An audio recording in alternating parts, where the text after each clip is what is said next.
Hello my dear friends, मैं नीरज कुमार। मैं आज आप लोगों के लिए क्लास 10th का फिजिक्स का फर्स्ट चैप्टर है जो कि टर्म 1 में आने वाला है। चैप्टर का नाम है हमारे reflection and reflection of light. ठीक है, तो आज के इस लेक्चर में हम लोग रिफ्लेक्शन के बारे में बात करेंगे। ठीक, तो इससे पहले आइए हम लोग देख लेते हैं कि सबसे पहले कि लाइट होता क्या है। ठीक, इसका इंट्रोडक्शन क्या, इसके बारे में समझ लेते हैं, फिर फर्दर हम लोग इसके बारे में जो टॉपिक है उसके बारे में डिस्कस करेंगे।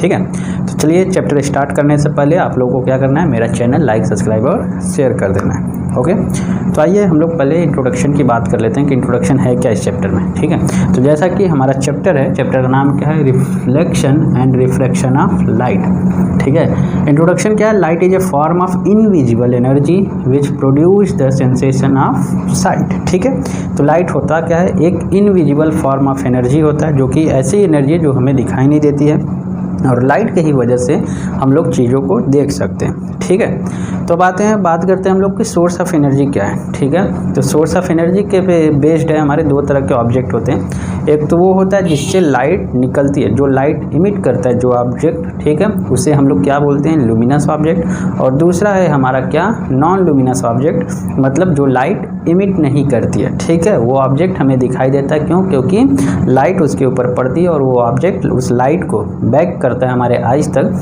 जिसके वजह से हम लोग उस ऑब्जेक्ट को देख पाते हैं। ठीक है, तो दो तरह के ऑब्जेक्ट होते हैं, कौन कौन से उसको देख लेते हैं। ठीक है, पहला है हमारा लुमिनस, ठीक है, और दूसरा है नॉन लुमिनस। ठीक, तो लुमिनस क्या होता है,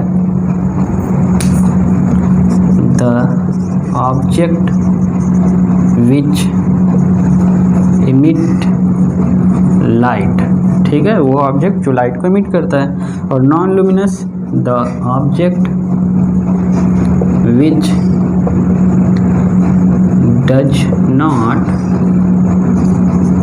इमिट लाइट। ठीक है, तो दो तरह के ऑब्जेक्ट होते हैं। ठीक है, एक होता है लुमिनस, दूसरा होता है नॉन लुमिनस। लुमिनस ऑब्जेक्ट वो ऑब्जेक्ट है जो लाइट इमिट करता है, जिससे लाइट निकलती है। जैसे एग्जांपल के तौर पे सन हो गया, बर्निंग कैंडल हो गया, टॉर्च हो गया, बल्ब हो गया, ट्यूब लाइट हो गया, तो ये सब क्या है, लुमिनस है, ये सब सोर्स ऑफ लाइट है।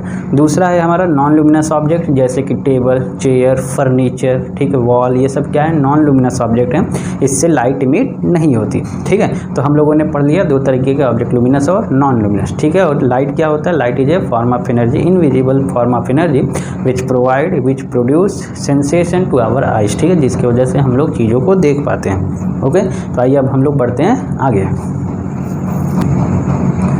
ओके दोस्तों, इसी में एक और है टॉपिक है हमारा कि बीम ऑफ लाइट क्या होता है। ठीक है, जब ढेर सारे लाइट, ठीक है, पैरेलल लाइट के, ठीक है, लाइट हमारे एक साथ ट्रेवल करते हैं, तो उन सारे पैरेलल लाइन को कंबाइन कर लेते हैं, तो उसी को हम लोग क्या बोलते हैं, बीम ऑफ लाइट। ठीक है, और लाइट की एक प्रॉपर्टी और होती है कि light always propagate in a straight path. ठीक है, लाइट जो है हमेशा स्ट्रेट पाथ में प्रोपोगेट करती है।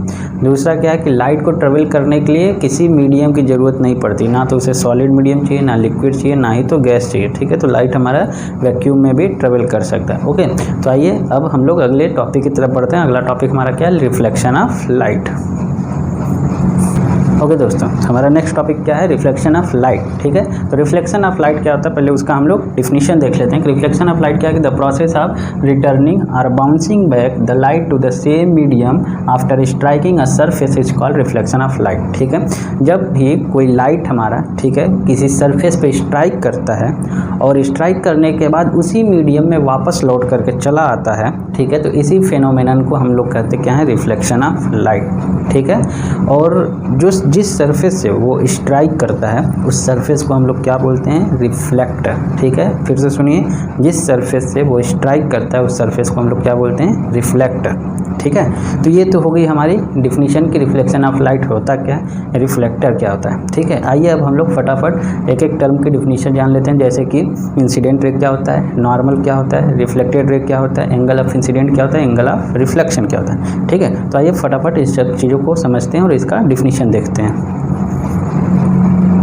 ओके फ्रेंड्स, ठीक है, तो हमारा इसमें फर्स्ट आता है नॉर्मल। ठीक है, नॉर्मल क्या होता है कि नॉर्मल एक हमारा इमेजिनरी लाइन होता है जो कि रिफ्लेक्टिंग सरफेस पे परपेंडिकुलर होता है। A perpendicular line to the reflecting surface is called normal. ठीक है, तो मान लीजिए जैसे कि हमारा रिफ्लेक्टिंग सरफेस है, इसके ऊपर जो एक परपेंडिकुलर लाइन पड़ती है उसी को हम लोग क्या बोलते हैं, नॉर्मल। ठीक है, दूसरा इसी में आता है हमारा इंसिडेंट रे। इंसिडेंट रे क्या होता है कि कोई भी रे जब रिफ्लेक्टिंग सरफेस पे स्ट्राइक करता है तो उस रे को ही हम बोलते हैं इंसिडेंट रे।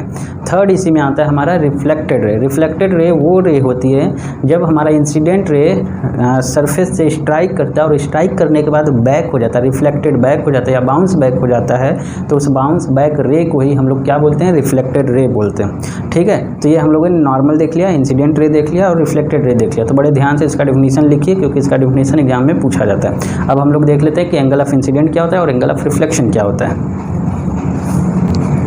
ओके फ्रेंड्स, तो हमारा अगला टॉपिक क्या है इसमें कि एंगल ऑफ इंसिडेंट क्या होता है। ठीक है, तो जो एंगल होता है, angle between incident ray and normal, normal और इंसिडेंट रे के बीच का जो एंगल होता है उसी को हम लोग बोलते हैं एंगल ऑफ इंसिडेंट। दूसरा इसी में हमारा एंगल ऑफ रिफ्लेक्शन। ठीक है, तो angle between normal and reflected ray is called angle of reflection. ठीक, डिफिनीशन देख लीजिए इसका, the angle between incident ray and normal is called angle of incident.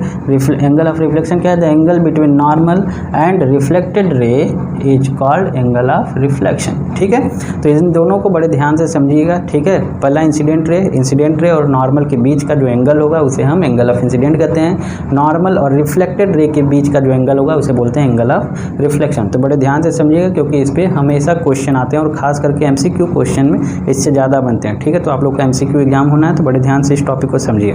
ठीक है, तो ये तो हो गया हमारा angle of incident, angle of reflection, incident ray, normal, reflected ray. ठीक है, आइए एक बार हम लोग इसको फिगर से समझ लेते हैं कि कौन सी चीज़ हमारी कहाँ पे होती है। ओके फ्रेंड्स, ठीक है, तो आइए अब हम लोग फिगर से समझते हैं कि कौन सी चीज़ें हमारी कहाँ पे होती हैं। ठीक है, तो ये हमारा फिगर है। ठीक है, इस फिगर में बड़े ध्यान से देखिए कि ये जो परपेंडिकुलर लाइन इस रिफ्लेक्टिंग सरफेस पे पड़ रहा है इसको हम बोलते हैं नॉर्मल। ठीक है, जो लाइन सरफेस पे स्ट्राइक कर रहा है, इससे जो टकरा रहा है इसको बोलते हैं इंसिडेंट रे। जो इंसिडेंट से टकराने के बाद वापस लौट गया उसे बोलते हैं रिफ्लेक्टेड रे। ठीक है, ये क्या है, हमारा रिफ्लेक्टर है जिससे लाइट, ये तीनों रेज जो हमारे इंसिडेंट करते हैं इस पर टकराते हैं। ये होता है एंगल ऑफ रिफ्लेक्शन नॉर्मल और रिफ्लेक्टेड रे के बीच का, और ये होता है हमारा एंगल ऑफ इंसिडेंट रे और नॉर्मल के बीच का। ठीक है, तो ये फिगर होता है हमारा रिफ्लेक्शन ऑफ लाइट। ठीक है, तो कभी कभी डायग्राम भी बनाने के लिए दे देता है तो डायग्राम भी ध्यान रखिएगा। ओके, आइए अब हम लोग देखते हैं लॉज ऑफ रिफ्लेक्शन।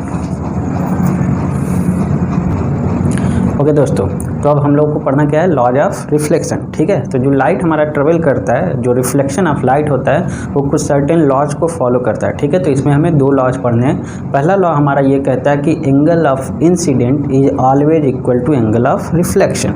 ठीक है, और दूसरा लॉ हमारा ये कहता है कि incident ray, reflected ray, normal रे। ठीक है, ये तीन के तीनों जो रे हैं हमारा रिफ्लेक्टिंग सरफेस पे इंसिडेंट पॉइंट पे ही मीट करते हैं। ठीक है, मतलब एक ही पॉइंट पे मीट करते हैं, तो इसी को हम लोग क्या बोलते हैं, लॉज ऑफ रिफ्लेक्शन। बड़े ध्यान से याद रखिएगा कि दो लॉ होते हैं लॉज ऑफ रिफ्लेक्शन में। पहला कि angle I equal to angle R, मतलब angle of incidence equal to angle of reflection.